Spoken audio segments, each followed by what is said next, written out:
გადაცემის ამ ბლოკში გიყვებით ჰეშბანკისა და ვიზას სტრატეგიულ კოლაბორაციაზე ფინანსურ სექტორში. პროექტი მიზნად Modern Money Relations დამკვიდრებას ისახავს და მისი მთავარი ფილოსოფია ტრადიციული საბანკო ბიუროკრატიისა და სტრესის ჩანაცვლება არის ციფრული ეკოსისტემით, სადაც მომხმარებელი თავად ხდება საკუთარი ფინანსური თავისუფლების მმართველი.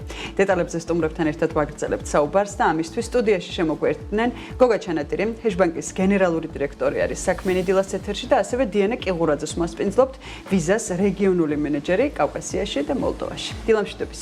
დილამშვიდობის და მადლობა მოგზაურობისთვის. მადლობა მოწვევისთვის. დიანა ყოველთვის მიხარია თქვენი მასპინძლობა. გოგა ბედნიერი იყოს თქვენი ფეხი ამ სტუდიაში. უღრმესი მადლობა. იმედია ხშირად გიხილავთ. ვეცდებით აუცილებლად. დავიწყოთ. საუბარი მინდა გავხსნათ ვიდრე ვიზასთან პარტნიორობაზე ვისაუბრებთ. გოგა, ჰეშბანკის ფილოსოფია გავაცნოთ საქმიან მაყურებლებს. რას გულისხმობს ეს ფინანსური თავისუფლება და როგორ ცვლის ის შემდეგ უკვე ტრადიციულ დამოკიდებულებას ბანკთან? მოგახსენებთ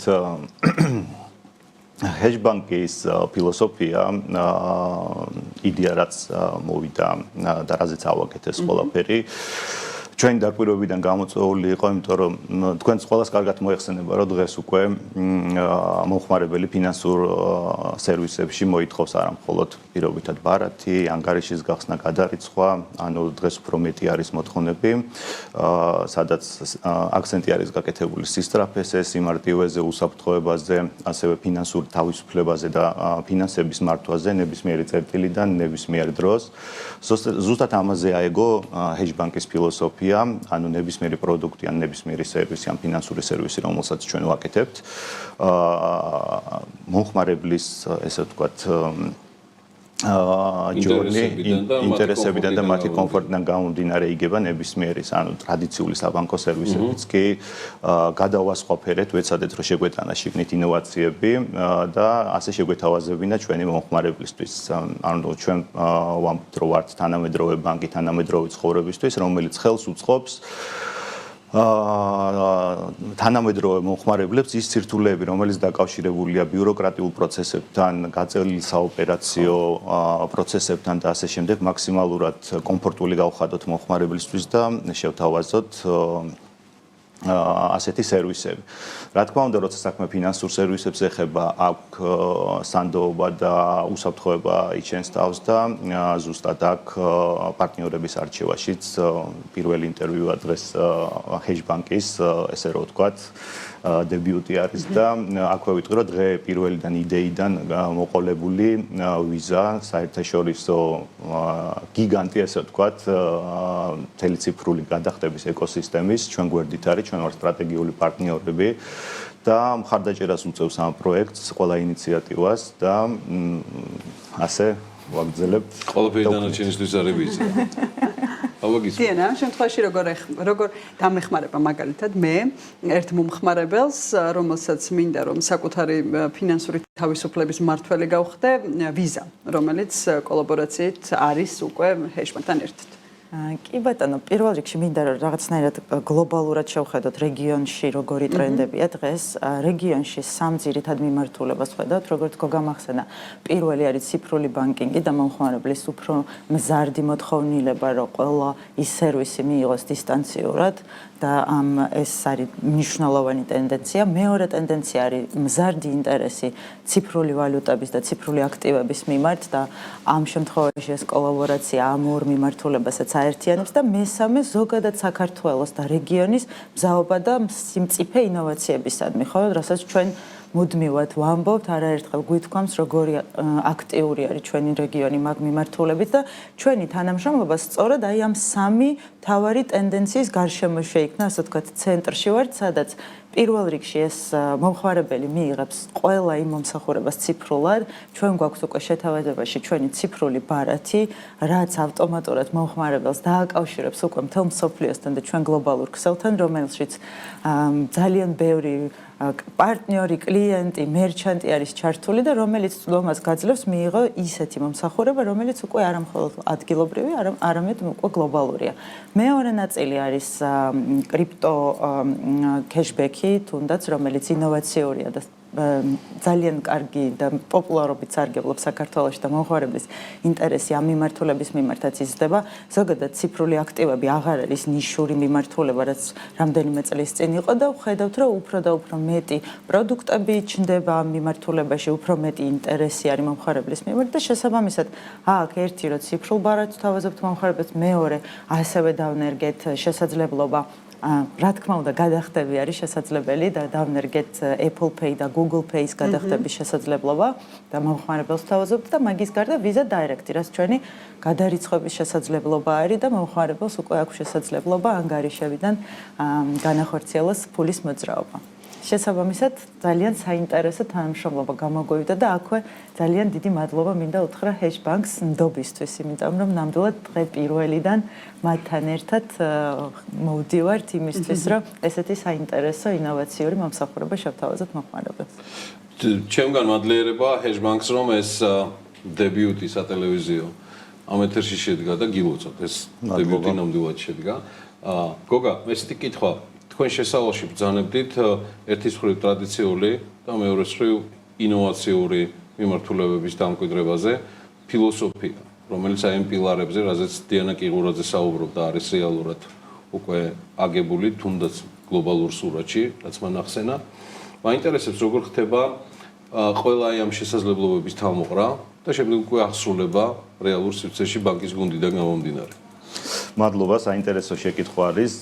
რთული გამოწვევა იყო საბანკო სივრცეში ამ ყველაფრის ერთად შერწყმა, იმიტომ რომ ჩვენ გადავწყვეტეთ და მიზნად დავისახეთ ვიზასთან ერთად, რომ რა თქმა უნდა დღეს უკვე სიახლე აღარავისთვის ალბათ საქართველოში არ არის, რომ ციფრული აქტივები, ესეც არის ჩვეულებრივი ყოველდღიური ეკონომიკის ნაწილი და ეს არ არის რაღაც მომავლის ტექნოლოგია, ეს უკვე ადგილზე არის, ამიტომ ჩვენ გავაერთიანეთ ერთ პლატფორმაში როგორც ტრადიციული ფინანსური სერვისები, ასევე ციფრული აქტივები, ასევე ეს ყველაფერი დაფუძნებულია თანამედროვე ტექნოლოგიაზე და შევძელით შეგვექმნა ისეთი პროდუქტები, როგორც უკვე ახსენა დიანა მესარის უნიკალური საშუალება შევქმნით გადახდის სისტემა, ფაქტიურად კონცეფცია შევცვალეთ ლოიალობის სისტემის ახალი შევთავაზეთ, რომელიც უნიკალური არის ქართული ბაზრისთვის, თუ აქამდე არსებობდა ბონუსგულები და კეშბექები, ჩვენ შევქმნით ჰეშბექი, რომელმაც სხვა კონცეფცია შემოიტანა, ანუ ხარჯი ვაქციეთ ინვესტიციად, გრძელვადიან ინვესტიციად და მომხმარებლებს უკვე საშუალება აქვს ყოველგვარი ზედმეტი ფიქრის, სირთულეების გადალახვის გარეშე შეძლოს აწარმოოს უბრალოდ გადახდები ამ ბარათით და პარალელურად აკეთოს ინვესტიციები კრიპტოაქტივში, რომელიც ვატყობთ და უკვე ფაქტით არის დადასტურებული, რომ საშუალოვადიან და გრძელვადიან პერიოდში მზარდი და საკმაოდ მზარდი ერთ-ერთი ძირითადი აქტივი არის, ციფრული აქტივები არის. როგორ ახერხებს ვიზა? სულ ბანკზე კითხო და ვერასდროს ვერ მოვასწარი დიანო თქვენთვის დამესვა, რომ ნებისმიერი ასეთი ინოვაცია შორის რაზეც გოგა ჩანადირი საუბრობს, ვიზამ ერთის მხრივ გახადოს ხელმისაწვდომი და პრაქტიკული და მეორეს მხრივ ის მუდმივად შეესაბამებოდეს გლობალურ სტანდარტებს. ანუ რა არის მან ჩადებული, როგორ ახერხებთ ამას ყველაფერს? ალბათ იქიდან დავიწყებთ, რომ ის ფაქტი, რომ ვართ გლობალური ციფრული ლიდერი, ციფრული ტექნოლოგიების გვაძლევს და გვანიჭებს უდიდეს პასუხისმგებლობას. ეს პასუხისმგებლობა აუცილებლად ამის ფუნდამენტში არის უსაფრთხოება. პირველ რიგში და რამდენიმე კვლევაც გვაქვს ჩატარებული, როდესაც ლოგო ჩნდება ვიზასი რომელიმე სავაჭრო ობიექტზე, ავტომატურად ამ სავაჭრო ობიექტისთვის მიმართ იზრდება ნდობა. და ჩვენც ბუნებრივია ამ ხალხ პასუხისმგებლობას ძალიან დიდი სერიოზულობით ვეპყრობით და ნდობა და უსაფრთხოება არის სწორედ ის, რაზეც დგას ამ კომპანიის პირველ რიგში ამ კომპანიის, ასე ვთქვათ, მისია შეიძლება ითქვას, ხო? ავტომატურად რომ ერთის მხრივ ძალიან დიდი ინვესტიციები ხორციელდება უშუალოდ ეკოსისტემაში და ტექნოლოგიაში, იმისთვის რომ შევძლოთ და ყველამ ვიცით, ხო, რომ მსოფლიოს განვითარებასთან ერთად ვითარდება ფროდების მაჩვენებელიც და შესაბამისად ამას აუცილებლად უნდა გავუსწროთ წინ და დავეწიოთ იმისთვის, რომ შევძლოთ პრევენცია იმ თაღლითური ოპერაციების, რომელიც პოტენციურად შესაძლებელია, რომ სისტემაში განხორციელდეს. ამიტომ უდიდეს ინვესტიციას ვახორციელებთ. ბოლო 5 წლის განმავლობაში დაახლოებით 13 მილიარდი დოლარის ინვესტიცია განხორციელდა უშუალოდ ეკოსისტემაში და იმ ფროდის გადაწყვეტილებებში, რისკ გადაწყვეტილებებში, რომლებსაც ვთავაზობთ ჩვენ კლიენტებს.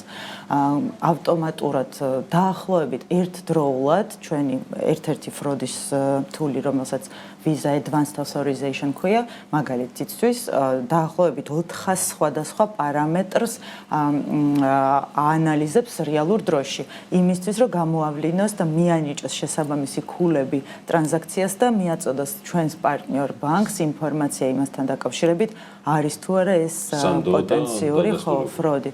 შესწა ბოლო 2023 წელს დაახლოებით 40 მილიარდი ფროდის პრევენცია შევძელით, რაც ბუნებრივია ერთის მხრივ ინვესტიცია არის და მეორეს მხრივ უკვე შედეგებში ასახული ის რეალობა, რაც დღეს გვაქვს. ამიტომ მე ვფიქრობ, რომ პირველ რიგში Visa-ს ბრენდი სანდოობით ახერხებს იმას, რომ როგორც კი ის ერთიანდება ლოკალურ მოთამაშესთან და გარდა იმისა, რომ აძლევს მომხმარებელს წვდომას უშუალოდ მსოფლიოსთან, ამასთან ერთად კიდევ ერთხელ ადასტურებს იმას, რომ ეს სისტემა დაცულია და მომხმარებელს შეუძლია რომ ენდოს. მადლობა. გოგა, მინდა რომ უფრო მეტი მოვუყვეთ მაყურებელს ჰეშბექზე, რომელიც თვეზე მეტი არის უკვე რაც ჩაშვებული არის ჩვენ გვქონდა BMG-ზე პირველი სიუჟეტი, როგორ შეგიძლია შენი ნებისმიერი ფინანსური აქტივობა, აქციო, ინვესტიციად და აქციოთან კრიპტოთ. როგორი არის გამოხმაურება ამ მომხმარებლების მხრიდან? გამოხმაურება მოლოდინებს გადააჭარბა, შემიძლია ვთქვა. სწორად ახსენეთ, რომ ჩვენ მარკეტინგული შეთავაზება და აქტივობა აზრისთვის დავიწყეთ დაახლოებით თვე ნახევარი იქნება უკვე გასული. ამ პერიოდში მოვახერხეთ, რომ 20,000 გახსნილი ანგარიში გვაქვს და 20,000-ზე მეტი ბარათი გვაქვს დარიგებული. აქტივობა საკმაოდ მაღალი არის, ინტერესი მაღალი არის ამ პროდუქტთან მიმართებაში. ანუ ყოველ გადახდილ თანხაზე მომხმარებელი ნებისმიერ გადახდილ თანხაზე მომხმარებელი იბრუნებს 2%-ს ბიტკოინის სახით საკუთარ ანგარიშზე, რითიც აკეთებს ინვესტიციას. ეს ბიტკოინი მას შეუძლია დატოვოს როგორც ინვესტიცია და დაელოდოს, როდის გაიზრდება მისი ფასი, რაც ხშირად მალე იზრდება ხოლმე. ან მყისიერად გამოიყენოს და გასინჯოს. ეს არის პირველი, ესე ვთქვათ, ინსტრუმენტი, სადაც იმ მომხმარებელს, ვისაც არ ქონია შეხება კრიპტოაქტივებთან, მათთვის არის საუკეთესო ინსტრუმენტი, რომ გასინჯონ, გამოცადონ რა არის კრიპტოაქტივი და გარდა ფინანსისტებისა, გარდა ტექნოლოგიით დაკავებული ხალხისა, ვფიქრობ, რომ დრო მოვიდა უკვე სხვა ადამიანებმაც შეძლონ ინვესტიციების კეთება და ზუსტად ამის საშუალებას იძლევა ჩვენი Visa ბარათი და Visa-ს ჰეშბექი. სამომავლო გეგმები როგორი არის Visa-ს და ჰეშბანკის პარტნიორობიდან გამომდინარე იმ გლობალურ ფინანსურ ეკოსისტემაში, რომელშიც ჩაერთო უკვე თქვენი კოლაბორაცია? მოგახსენებთ სამომავლო გეგმებთან, ანუ ჩვენ აქამდე ვისაუბრეთ საცალო და რიტეილზე, ჩვენ ასევე უკვე შევთავაზეთ ბაზარს იურიდიული პირების მომსახურება და კორპორატიული კლიენტების მომსახურება, რომელიც ახლა დავიწყეთ და განვითარების ეტაპზე ვართ. სულ მალე ალბათ რაღაც კვირების პერიოდში ჩვენ შევთავაზებთ ძალიან საინტერესო კონცეფციას ბიზნეს ბარათების, რომელიც ხელს შეუწყობს ადგილობრივ ბიზნესებს, რომ საერთაშორისო გადახდები აწარმოონ უფრო მოქნილად, უფრო სწრაფად და უფრო კომფორტულად, ასევე უფრო მეტი, ასე ვთქვათ, წვდომადობა ქონდეთ საერთაშორისო ბაზრისთვის, იმიტომ რომ Visa გვაძლევს თავისი ტექნოლოგიებით ამის საშუალებას. ეს რაც შეგვიძლია და ამ მიმართულებით ძალიან ბევრი კიდე სხვა, ან ჩვენ Visa-ს არ უყურებთ როგორც მხოლოდ ბარათს, გადახდის ინსტრუმენტს, ანუ Visa არის ინფრასტრუქტურა, რომელიც ფინანსური და ციფრული სერვისებით ჩვენი მომხმარებლისთვის ზუსტად ის არის, რომელიც ჩვენ თანხმედრაში მოდის ჩვენ ტექნოლოგიურ სიახლეებთან. თან გათვალისწინებით ბოლო წლებში ვითარებისა, რაც ფინანსურ ბაზრებზე ხდება, Visa-სთან ერთად ეს ტრანზაქციები სუპერ კონკურენტული იქნება ეს პროდუქტი. იქნება ხო რამდენიმე კვირაში. რამდენიმე კვირაში ბაზარი იხილავს დიანა, თქვი მეტი რა მოიფიქრეთ ერთი. მე ვიტყვი იმას, რომ ბუნებრივია ჩვენ ვაგრძელებთ ინოვაციებზე მუშაობას და იმაზე ზრუნავს, რომ საქართველოს იყოს პირველი რეგიონი და პირველი ქვეყანა, სადაც ჩვენი გლობალური ინოვაციები ჩამოგვაქვს ჩვენი რეგიონის ფარგლებში და ესეთი მოთამაშეები და ესეთი თანამშრომლ პარტნიორებები გვაძლევს შესაძლებლობას, რომ ძალიან მოქნილად შევთავაზოთ და სწრაფად შევთავაზოთ მომხმარებელს ჩვენი ინოვაციები. ამიტომ გავაგრძელებთ ამის განხორციელებას და დარწმუნებული ვარ, რომ ჰეშბანკთან ერთადაც ძალიან ბევრ ახალ ინოვაციურ პროდუქტს შევქმნით და იქნებიან პირველები ბაზარზე, ვინც ამ ინოვაციას შესთავაზებს მომხმარებელს. წარმატებები. მადლობა დიდი. დიდი მადლობა. მადლობა მობრძანებისთვის. გოგო ჩანადირი, ჰეშბანკის გენერალური დირექტორი, დიანა კიღურაძე, ვიზას რეგიონალური მენეჯერი კავკასიაში და მოლდოვაში. მადლობა მათ მობრძანებისთვის.